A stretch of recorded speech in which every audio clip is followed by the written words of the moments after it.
I'm nervous that he's gonna show up and take my kids. You have no idea, I'm like shaking. Just don't want him to get a hold of them because he'll take off and I might never see them again.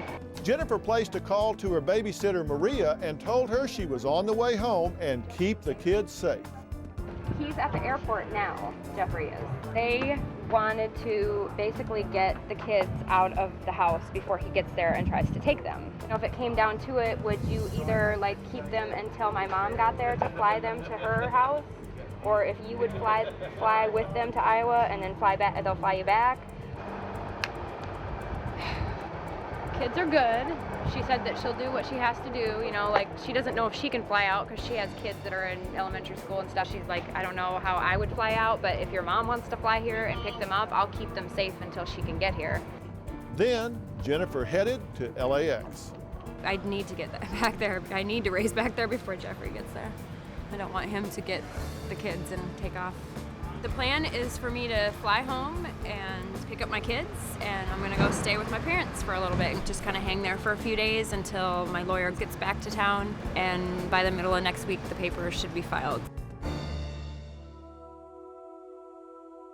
Because safety is my primary concern, we had security officers escort Jennifer right to the plane. Jeffrey was never seen at the airport. It looked like there would be enough time for Jennifer to get home, pack some bags, and get the kids in the car and drive to her parents' house over 1,000 miles away. But Jennifer was shocked when she arrived at home early the next morning. The whole flight, I was worried about where he was, but I was also happy that I was gonna be there first. When I got home, I pulled in front of my house. It was still dark outside, but there was lights on in my house. Maria's car was not around, and I saw Jeffrey sitting at the computer. My heart just sunk into my stomach. I went right into the house and he tried to hug me.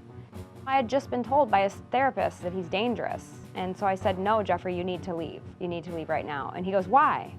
And I said, because your therapist said you were dangerous. Well, I'm not leaving. But Austin was sitting at the computer.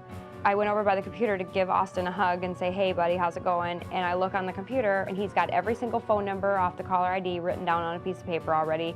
He's already adding and removing programs from the computer. He'd only been there for 5-10 minutes before me.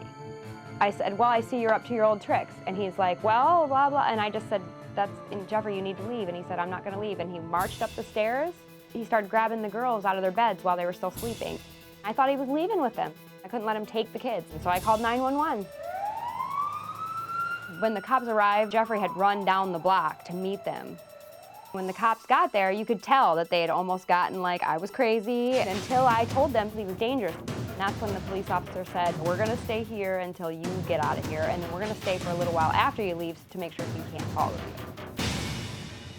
The cops are at my house for 2 hours while I'm trying to get everything out of the house and get us going. I got the dog, got the 3 kids. I'm trying to make sure that they have what they're gonna need because I don't know how long I'm gonna be gone.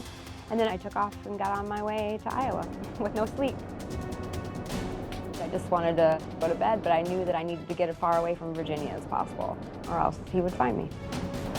Do you have a story or a question for me? Click the link in the description and tell me what in the world is going on.